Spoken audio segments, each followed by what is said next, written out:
Steelers decided we're not going to let Mike Mamula be blocked by John Jackson alone. Jackson has him, but watch this. There comes the chip. McAfee just a little bit of a nudge to take a little bit of the steam out of Mike Mamula. That was a show of respect. It was. Stark has to avoid the end line, punting to Seidner. Got it out of there in a hurry. Seidner driven back to his own 46. A lot of room to run to the Steelers' 38-yard line. A return of 17 after a punt of 53. And that rookie from Boston College really making a statement in this game 10 days away from the start of the regular season. And both of these coaches rather pleased that they have 10 days before the season kicks off. Have a chance to do some fine-tuning. You know, it's interesting. Mike Mamula, in his first game, had to go in against the run and shoot against Atlanta. Then they played the Jets, and it's 2 tight ends. So he never really gets a chance to be a rusher. This is really the first time that he's had it. And then he goes up against Bruce Armstrong in the 3rd game. So, I mean, he's really having a chance to do the things he does well. Rodney Peete trying to add to the lead. And Deion Figures with excellent coverage on Calvin Williams. Had inside position and then just cut him off at the sideline.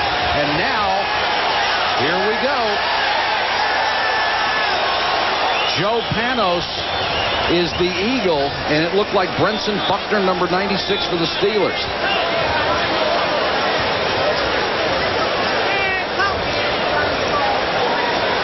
It's actually Chad Brown. Chad Brown, 94. Too, yeah.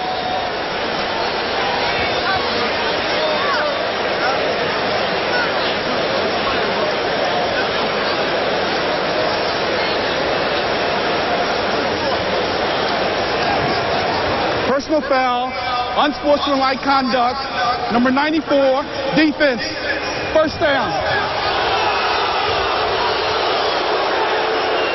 Right of your screen, number 94, Chad Brown. A swing. There's the punch right there. When the punch is thrown, the flag goes.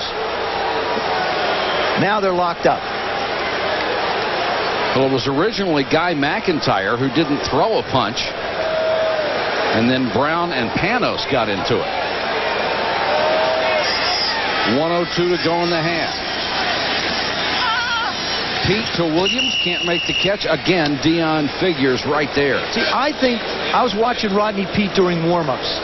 And what he's not doing when he's throwing the ball to the left on a 5-step drop is he's not getting his hips around. And if you don't get your hips and shoulders pointed in the direction, the ball's going to slide back. Watch. Watch his left hip. He really doesn't get it around. See, that step is way left. The step has got to be at the target, not way out to the left. You can overextend the hip as well. 2nd and 10 for the Eagles. 4-man rush. Peete throws complete down to the 16-yard line. There's a flag down on the play. The catch made by Kelvin Martin. We'll check the penalties.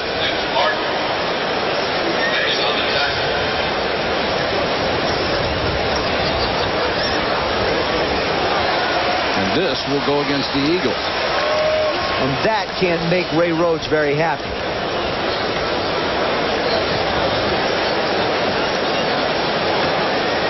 The Philadelphia Eagles last year, Mike, led the league in holding penalties with 41 and false starts with 25.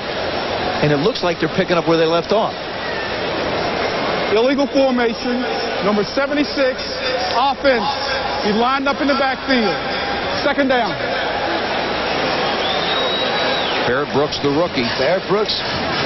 There he is. He's got to split the center's butt, which is up here. And he doesn't quite make it. That's the problem. I gave him a higher butt than he actually has. Glad we're cable. Peete hit from the side and drops back at the 33. Chad Brown. And Gilden came hard from the outside. Jason Gilden filling in for Kevin Green. Had a couple of sacks last year. Actually played down rushman at Oklahoma State. You'll see him lower part of your screen, number 92. Goes right around the corner on Lester Holmes. And he's another one of those Steeler backers who can just flat run. Played in every game as a rookie. And there's the man he is playing for, who will be ready 10 days from now. The cast will come off that hand. He'll still have some kind of protection on it. But you can't keep an Army Reservist tank commander off the field. He broke a fourth metacarpal in 3 places. And he said, you know, he's got a little splint on the ring finger on his right hand, which will come off. And he said he has no pain in it, like he would tell me anyway. But he has no pain in it, but he will be able to use his fingers. He's one of my favorite players to watch. He really gives it everything. And he's typical of this Steelers defense. He also plays one of the rare positions. He and Bryce Pop are excellent rushers from the tight end side. Most of the open end guys get the credit, but both he and Bryce have become very good rushers from the tight end side. 48 seconds to go in the half. It's now 3rd and 19. Steelers show blitz. Come with it. The short pass underneath. Gets it down to the 19-yard line, and Williams has had a big night. Deon Figures, who has last couple of plays, has had a smile plastered all over his face because he's been able to run so well, and apparently no after effects of the shooting. See what Rodney Peete is doing now. Normally what you do is you wait till it gets down around 7 seconds, then call the timeout. There's 17, 16. They'll probably wait till about 7 seconds. He's gone over and stood next to Johnny Greer, and they're going to watch the clock together. And he's saying to him, when it gets to 7, I want you to blow the whistle for me. Call the timeout. The reason you do that, okay, 3 seconds. You know, I like this better. I agree with you. That's what most people do. They call it at 7 seconds. But if you kick the field goal, then you still have to kick off in most cases. So why not let it go to 3? You do it in case there's a penalty and the clock runs down. Now, if something happens funny and you lose the time, it's done, it's over. That's why you let the 7 seconds go, because if you need another play, you've got the time to do it. I think the special teams coaches are expecting no penalties. Yeah, right. And here's Gary Anderson, who has already hit 2 of 3. Sure, Mike. Danny Smith, the Eagles special teams coach. Just a little intense. Aren't they all?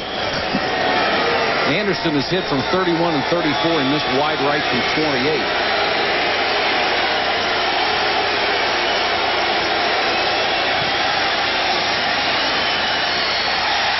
Missed that one off the upright. Alvoid Mays leads the cheers. Anderson is 2 for 4. That's the end of the first half. Philadelphia 6, Pittsburgh nothing. Now let's join Chris Berman for the Acura halftime. The Eagles as we go to the third quarter. Mike Patrick, Joe Theismann with you from Three Rivers Stadium in Pittsburgh. And the Steelers will kick off to start the third quarter. Newly acquired veteran Norm Johnson with the Falcons. 2 kicks in the end zone. A little surprising considering his leg strength. Kelvin Martin back with Seidner. Martin across the 20. Gaping hole. And Johnson has to help make the tackle at the 44. 36-yard return for Kelvin Martin, who has had a brilliant preseason in that department. Halftime stats.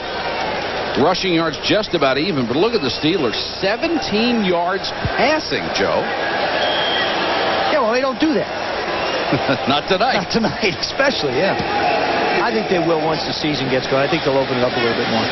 Rodney Peete opens at quarterback for the Eagles. Fred McCrary, the fullback, in front of Charlie Garner, who will get the carry. And Garner, an impressive run again across midfield to the 49, where Myron Bell, number 40, makes the tackle. Second down, 4, Pittsburgh 49. The Eagles still running Garner behind that first-team offensive line because they have shuffled those guys so much. They have to find the right combination. That's right, and they think they have it. And, you know, Ray Rhodes has said, I'm putting my 5 best linemen out there, and he's teaching them to work together. Well, you know, it's got to be stronger with McKenzie and McIntyre being added to the group this year.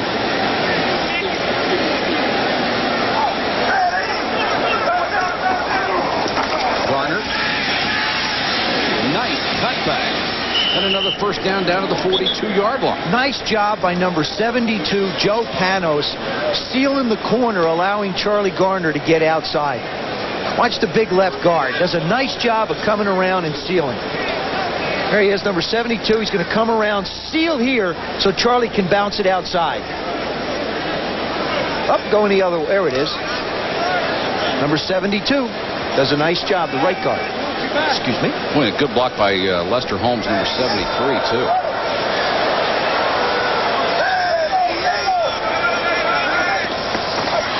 Garner flipped 1-2 tackles, got back to the line of scrimmage, and then dove for 2 yards.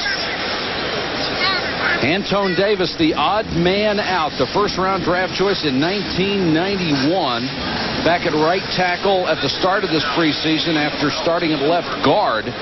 But he has been a disappointment for this club. He has never lived up to his billing or his size at 6'4", 335. Got Guy McIntyre, the 5-time Pro Bowler at San Francisco. Played 1 year at Green Bay. Here comes the blitz. Garner got away from Bell, then brought down from behind as he got to the 26-yard line. Charlie Garner does a terrific job of allowing Barrett Brooks to make his block and then set up off of it. Number 76, the left tackle. Big guy right there. Comes around outside. All he does is engage the linebacker and allow Charlie to make the move. Charlie does a nice job of stretching a little bit to help his tackle out, then cuts up inside. Brooks, the rookie. Second-round draft choice. Witherspoon is the new tailback, as Garner will get a breather. And he dives down to the 23. Garner, 9 carries, 79 yards on the night. And he's got some nifty moves once he gets into the hole. Of course, his playing time will necessarily be limited by the presence of Ricky Waters this year.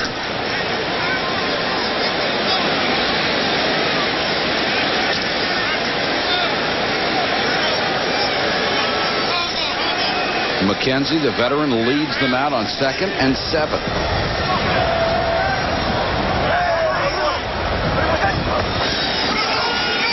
Deep play action. Throws to McCrary, the fullback, inside the 15 for another first down. McCrary brought down by Lance Brown, the rookie out of Indiana. That was a nice bad ball catch. The ball wasn't necessarily thrown out in front. The ball's thrown down a little bit low right. Watch the right part of your screen. Play action fake. Now Rodney makes the throw, but it's down low and behind him. He does a nice job of going down and making the play. Rodney not quite turning his hips enough. You don't turn them, you can't throw it where you want to.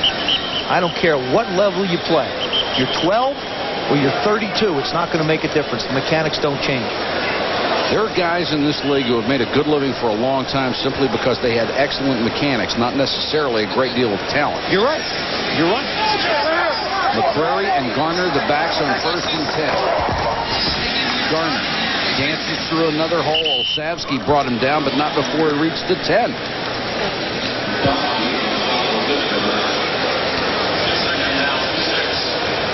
We told you about the Eagles' woes last year inside the 20. Hasn't been much better tonight. 7 plays, only 2 net yards. They've had to try 4 field goals, 2 of which they missed.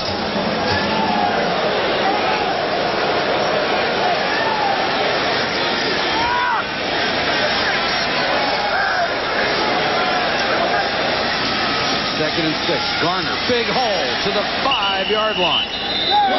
Maybe a half-yard shy of a first down. Olszewski made the tackle again, the veteran out of Pitt. And Garner is just very impressive tonight. Jimmy Johnson, number 88. Watch the job he does, sealing down, allowing the guard to kick out, or excuse me, the fullback to kick out. Does a nice job with the double team and just finishes. That's what we're talking about. Get on the body of somebody else. McIntyre getting low. Garner picking up the yards. And Antone Davis, number 78, checks in as an extra blocker. Garner, first down, touchdown. Boy, that that's just a terrific job by Charlie Garner. He ran over Lance Brown, number 30.